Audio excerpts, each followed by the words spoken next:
Selain antar pemain, faktanya perselisihan juga kerap terjadi antara pemain dan pelatih. Namun karena pelatih yang lebih berkuasa, terkadang pemain harus mengalah dan menuruti apa mau pelatih. Namun ceritanya akan lain apabila yang dihadapi adalah pemain-pemain bintang yang notabene memiliki ego cukup tinggi. Pasti selalu ada saja alasan yang membuat para pemain tersebut berani menentang sosok yang seharusnya mereka hormati. Misalnya, seperti apa yang terjadi pada bintang Manchester City, João Cancelo. Kabarnya, pemain Portugal itu pindah ke Bayern Munchen karena konflik internal, terutama dengan pelatihnya sendiri Pep Guardiola. Well, bagaimana detailnya kamu bisa menonton video sebelumnya. Nah, sebetulnya bukan hanya Cancelo yang hengkang dari klub setelah berselisih dengan pelatihnya. Berikut ini adalah pemain bintang yang bertengkar dengan pelatihnya dan berakhir dibuang. Siapa saja mereka?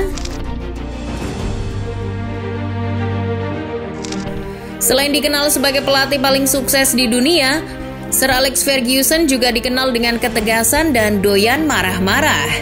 Untuk testimoni, mungkin football lovers bisa menanyakan langsung kepada dua mantan punggawa Manchester United yang menjadi korban ketegasan Fergie, yakni David Beckham dan Ruud van Nistelrooy. Beckham jadi yang lebih dulu merasakannya. Konfliknya dengan Fergie yang mengakibatkan sepatu melayang ke pelipisnya sudah jadi rahasia umum. Awalnya Fergie kesal dengan permainan Beckham di laga melawan Arsenal. Sang pelatih mengatakan kalau Beckham terlalu malas untuk membantu pertahanan sehingga United kebobolan. Di ruang ganti, kemarahan sang pelatih kian memuncak. Pasalnya Beckham yang dikritik bukannya menerima, namun malah mengumpat. Sontak Fergie yang berada di dekat tumpukan sepatu langsung mengayunkan kakinya sehingga salah satu sepatu mendarat di pelipis Beckham. Kabarnya, ini bukan satu-satunya konflik yang membuat Beckham akhirnya menerima pinangan Real Madrid tahun 2003. Karena Fergie merasa Beckham sudah banyak berubah setelah menikah dengan mantan personil Spice Girl, Victoria. Sementara Nistelrooy yang telah mencetak 150 gol hanya dalam 215 penampilan untuk Setan Merah, mengalami musim terberat di akhir-akhir masa baktinya.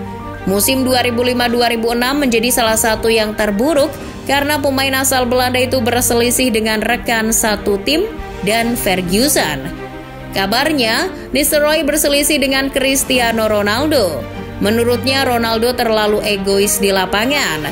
Nistelrooy yang kesal pun sempat menghina ayah Ronaldo. Perilaku tersebut membuat Fergie geram. Setelah momen itu, Nistelrooy jadi lebih sering cekcok dengan Fergie hingga akhirnya ia dijual ke Real Madrid pada tahun 2006. Periode kedua Cristiano Ronaldo di Manchester United tak berakhir dengan baik. Menyusul beberapa perselisihan dengan klub dan Erik ten Hag yang ia bongkar di salah satu wawancara kontroversial beberapa saat sebelum didepak dari klub. Kegelisahan Ronaldo berawal dari ketidakmampuan Manchester United untuk mengamankan satu tempat di Liga Champions. Situasi kian memburuk setelah ia terlibat perselisihan dengan Ten Hag karena meninggalkan pertandingan sebelum peluit panjang dibunyikan. Itu menyebabkan Ronaldo dikeluarkan dari skuad utama United. Bukannya meminta maaf dan memperbaiki hubungannya dengan sang pelatih, Ronaldo justru curhat ke Piers Morgan soal situasi sulit yang ia hadapi di Manchester United. Perkataan di wawancaranya tersebut sangat menyakiti hati Ten Hag dan jajaran direksi klub. Ten Hag yang tak mau ambil pusing langsung menyarankan klub untuk memutus kontrak Ronaldo. Beberapa hari kemudian, Manchester United pun mengumumkan kalau mereka tak akan melanjutkan kerjasama dengan Ronaldo. Keduanya sepakat untuk berpisah secara baik-baik.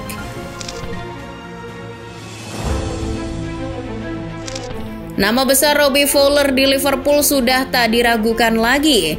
Namun kisahnya di Merseyside tak selamanya indah. Sikapnya menjelang akhir tugas pertamanya di Anfield tidak sepenuhnya sesuai dengan image legenda yang selama ini disandang. Status Fowler sebagai striker pentolan Liverpool mulai memburuk setelah kedatangan Gerard Houllier tahun 1998. Dikritik secara terbuka oleh sang manajer, Fowler merespons dengan tidak baik. Fowler yang ngambek minta dicopot dari jabatan kapten karena kurangnya menit bermain.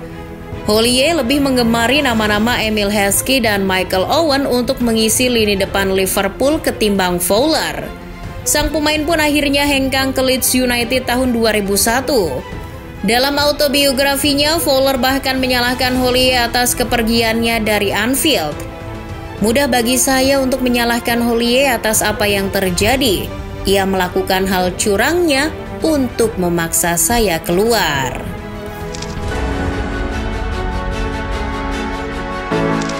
Konflik dan Zlatan Ibrahimovic adalah dua hal yang tak bisa dipisahkan. Konfliknya di Barcelona barangkali jadi salah satu yang paling menarik untuk dibahas. Pada tahun 2009, Ibra datang sebagai rekrutan termahal El Barça dengan mahar 69 juta euro dari Inter Milan.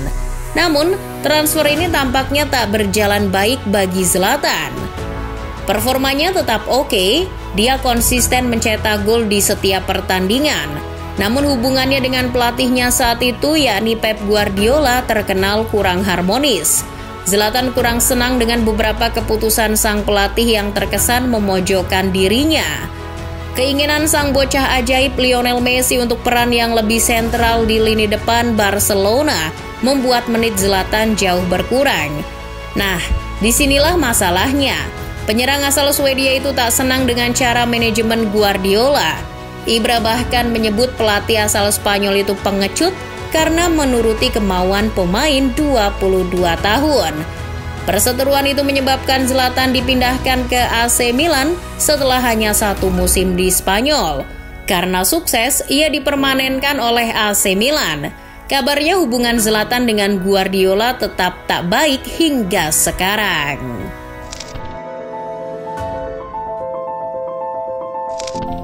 Terakhir ada Carlos Tevez. Saat masih berseragam Manchester United, namanya viral karena membelot ke Manchester City. Nah, di Manchester Biru ia terlibat konflik dengan pelatihnya saat itu, yakni Roberto Mancini. Perselisihan keduanya berawal ketika Tevez menolak perintah Mancini untuk melakukan pemanasan dalam laga melawan Bayern Munchen pada September 2011 lalu. Hal tersebut kemudian memicu konflik di antara keduanya. Tevez pun akhirnya dihukum dan didenda manajemen City. Perselisihan dengan Roberto Mancini membuat Tevez mendapatkan hukuman tak boleh bermain dan pemotongan gaji selama 2 pekan. Ia bahkan sempat kabur ke kampung halaman untuk mengasingkan diri. Merasa sudah tidak kondusif, ia pun segera mengajukan permintaan resmi kepada klub bahwa ia ingin segera dijual. Tevez pun dilepas ke Juventus semusim kemudian.